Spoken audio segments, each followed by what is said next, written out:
بسم اللہ الرحمن الرحیم۔ السلام علیکم دوستو، میں ہوں علی رضا اور آپ دیکھ رہے ہیں روح انسان۔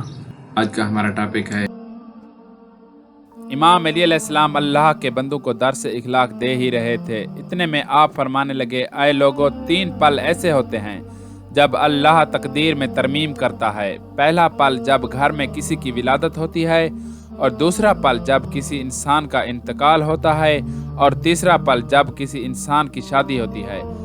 یاد رکھنا، جب کسی کی ولادت ہوتی ہے تو اللہ اس گھر میں اس پیدا ہونے والے بچے کا رزق اس گھر کے لوگوں کی تقدیر میں تحریر کر دیتا ہے، اور جب کسی کا انتقال ہوتا ہے تو اللہ اس انسان کا رزق اس گھر کی تقدیر سے مٹا دیتا ہے، اور جب کسی کی شادی ہوتی ہے تو اللہ وہ عورت جو گھر میں آتی ہے اس کے حصے کا رزق اس کے شوہر کے مقدر میں لکھ دیتا ہے۔ اے شخص، جو انسان شادی کے بعد اللہ کا شکر ادا کرتا ہے، شکرانے کی نماز پڑھتا ہے اور اپنی بیوی کو عزت و پیار دیتا ہے تو اللہ اس انسان کے رزق میں، عزت میں اور شہرت میں فراوانی لکھتا جاتا ہے۔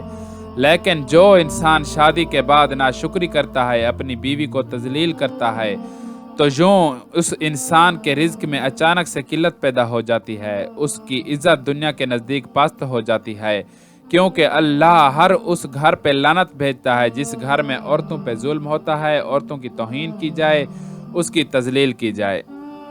دوستو، آج کی ویڈیو بس یہیں تک تھی، امید ہے آپ کو پسند آئی ہوگی۔ اپنی رائے کا اظہار کمنٹ سیکشن میں ضرور کیجیے گا۔ اگر آپ نے ہمارا چینل روح انسان سبسکرائب نہیں کیا تو جلدی سے کر لیں، کیونکہ ہم آپ کے لیے ایسی اچھی ویڈیو لاتے رہیں گے۔ ملتے ہیں ایک نئی ویڈیو کے ساتھ، تب تک کے لیے اپنا خیال رکھیے گا۔ اللہ حافظ۔